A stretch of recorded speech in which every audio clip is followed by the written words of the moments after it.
Hi all, and welcome to day 10 of Advent of Elixir. Today we're going to talk about concurrency in the context of implementing counters in Elixir. To start off, let's look at a naive implementation of a counter that I've provided. So here it is. There are three important functions that each of our counter modules will provide. The first one is a start link function, which will perform the initialization of whatever counter system we have. In this case, I'm going to start up a store. The implementation of the store is not important, but suffice it to say, this store will just allow you to put and get values out of the store. So then we're going to put the value 0 into the store, and then we're going to return the OK store result from there. The tick function is pretty simple as well. All we're going to do is we're going to call a get function and retrieve the value from the store. That's going to be our count. Then we're going to increment the count by 1 and put that value back into the store. And finally, the total function is pretty simple as well. All we're going to do is we're going to call the get function on the store and report back whatever value happens to be in there. As the name suggests, this implementation is in fact wrong. Can you spot the concurrency error? Well, it might be a little bit tricky to see. So let's run a test to kind of illustrate exactly what goes wrong. So I've prepared this test function here. And let's walk through this step by step. We're going to pass it a module and also the concurrency, which is how many concurrent systems we want to access the counter. And finally, this optional count will set how many times each of these concurrent processes will tick the module over. So first, we're going to start up the counter, and that should also initialize it, as we'll say as part of the spec for each of these counter systems. Then we're going to spawn 1 to however many concurrency we specified number of concurrent tasks using the async stream function. And each of these tasks is going to run this lambda. This lambda here is just going to loop from 1 to count and then tick over the module, tick over the counter that many times. We're going to set the max concurrency to whatever the concurrency value we specified was. That ensures that all of them are indeed running at the same time. If you don't do this, Elixir's task.async stream will default to running some low number, which corresponds to however many cores you have. And then we're going to stream.run, which will run each of these tasks to completion and throw away the result. We kind of just don't care. After we've run all of these streams together, we're going to call the total function in the module, and then check to see that the total is equal to concurrency times count. If it's not true, we'll get a nice error. So let's go ahead and start running it on our naive counter.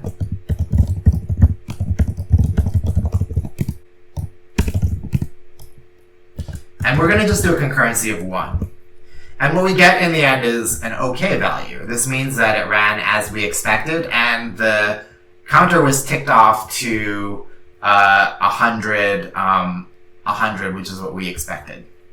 However, if we run a concurrency of 2, so 2 of these tasks running at the same time, immediately we get a runtime error. It says it got 116 for a naive counter, even though it expected 200. Let's see what happens if we do even more processes. So let's do 100 processes. And you can say it's really bad. It is undercounting the total number of counts by a huge amount. It's expected 100,000, which is 100 times 100, and instead it got 232. So what exactly is going on wrong that is causing this to be a problem? In brief, what's happening wrong is this tick function right here is implemented incorrectly. So what's happening is that this naive counter resource can be accessed by multiple threads at the same time, and our implementation doesn't really respect that. So let's take a hypothetical example. let's say the count inside of the store is set to 10. So one of our tasks that's running the naive counter tick function retrieves the value 10 from count. But remember, in the Elixir and Erlang system, all processes are preemptible. So suppose before we get to the store.put function, another thread jumps in and gets control.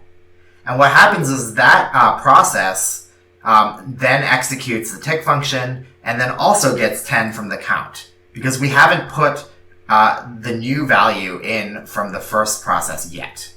Then both of them clear, and store.put gets the value 11 finally from both of the processes, because both of them think that the count was 10, and both of them are attempting to write the value 11 into our store.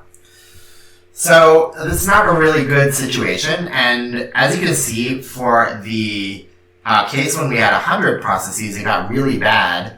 And I presume that's because some of these processes can just start writing over each other, and a lot in between the get and put, a lot of other processes are jumping in, and that level of sort of interleaving is what's causing our discrepancy here.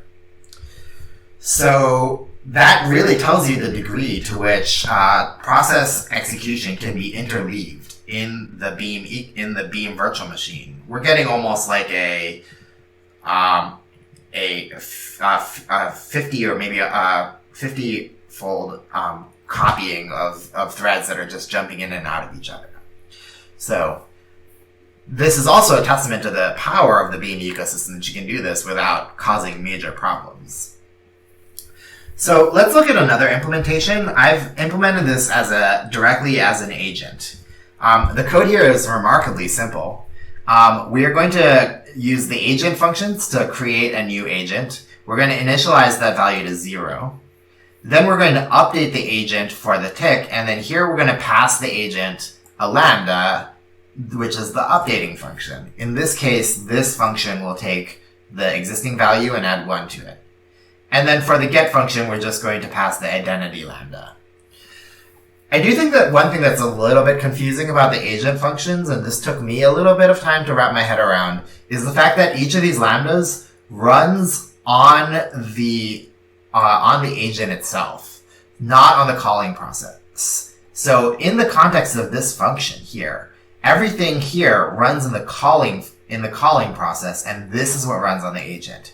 In the tick function, all of this stuff out here runs on the calling process, and only this function runs on the agent. And same for this get function in the total. This is what runs on the agent, and everything else runs on the calling process. Well, let's go ahead and test this. So we're going to go ahead and test this against 100.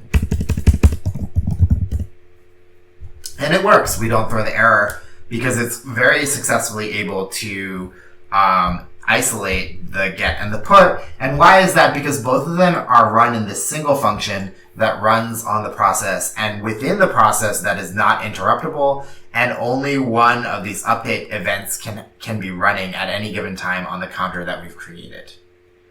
Okay, so the kind of key concept here is that this form here allows you to transactionalize the get and the put actions that we had in the naive counter. So these were preemptible between these two events here, and here this is not preemptible, at least from the perspective of the storage medium itself. This is a transactional event, and this is not a transactional event. And that's the key reason why you want to be careful when you're writing concurrent systems, because stuff that shouldn't be altered while other things are accessing it should not be altered. Okay, as you can see, I've also written two other counters, and we're going to go over them each as well. But before we do that, I want to do a little bit of benchmarking. So I've loaded the Benchy library, which allows us to have very pretty benchmarking results. And here's what we're going to do. We are going to, for each of agent counter, GenServer counter, and something called counter, we're going to take the module and then just run test counters with the module for 100-fold concurrency on each of them. So let's go ahead and run this.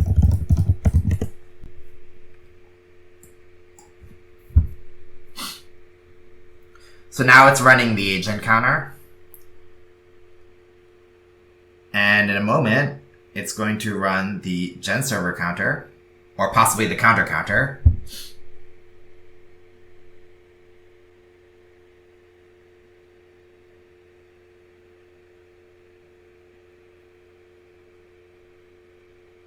And now it's going to run the GenServer counter.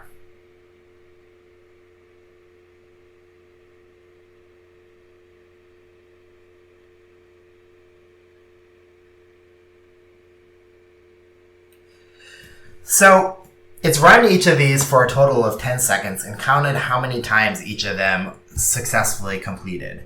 And remember, this whole process, even though it's measuring concurrency, it's completely blocking. So each time it runs, it will wait for all 100 of the tasks to have completely finished before moving on. So let's take a look.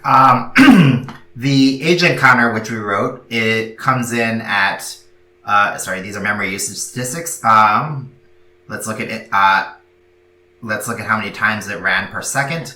The agent counter ran about 14 times per second. The GenServer counter ran 77 times per second. And this other thing called counter counter ran 182 times per second.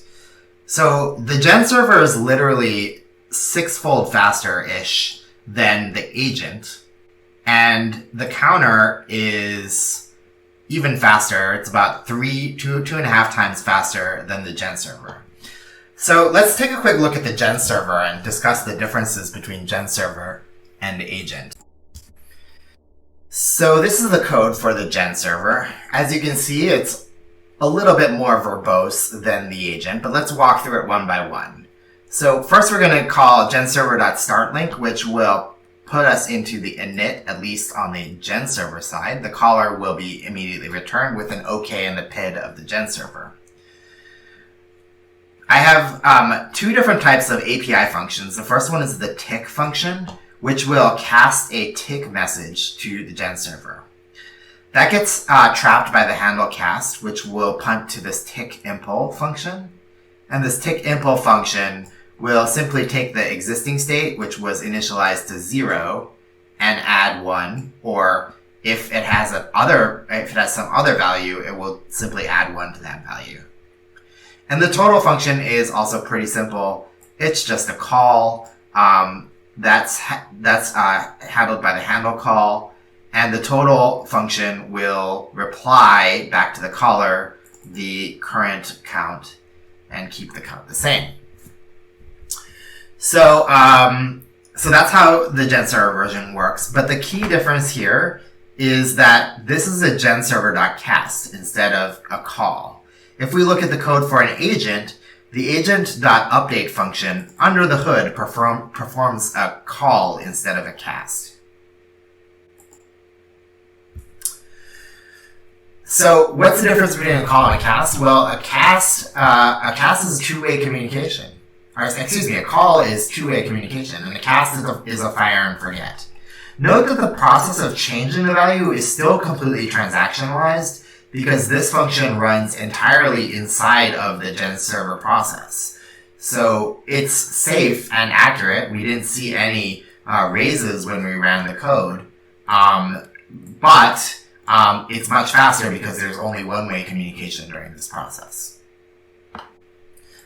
Let's look at the counter. This uses a completely different technology and ultimately the purpose of showing you this video. Erlang comes inside of it a module called counters. And what counters are a low-level system that implements transactionalized locks. And so much like how the ETS tables only allow for one process to modify the contents of the ETS table at a time, the counters library does exactly the same thing, except it's it's explicitly optimized for performing counting operations and mathematical operations on counting. So let's take a look at how this works. We're going to call counters.new. We're going to set up a counter that has only one slot. So a counter can have actually an arbitrary number of slots that you can use as counters. Think of it as like an array of numbers just laid out. And then there's also a set of options. We're going to pass no non-default options. The tick function is quite easy. All we're going to do is we're going to call the add functions in the counter module. We're going to pass it the counter reference, which was generated by the new function. We're going to access index number 1, and one thing to note is that counters, like many things in Erlang, is 1 index, not 0 indexed. And finally, we're just going to increment it by the value 1, which is a tick upwards. And to get the total, we're just going to call get. So counters.get is the function that we use. It takes the reference that we generated from counters.new, and then it returns the value in slot number 1. So this is kind of actually how you're supposed to do counters in Erlang. It's highly optimized, low-level code. It's deliberately designed to be this reference that you get is an opaque token, and probably under the hood represents some sort of memory access via some sort of NIF. So there you go. If you want to have easy counters that are transactionalized and also safe for concurrent access and provide a very small amount of overhead for your system, this is the module that you want to use. And I will see you guys tomorrow. Take care.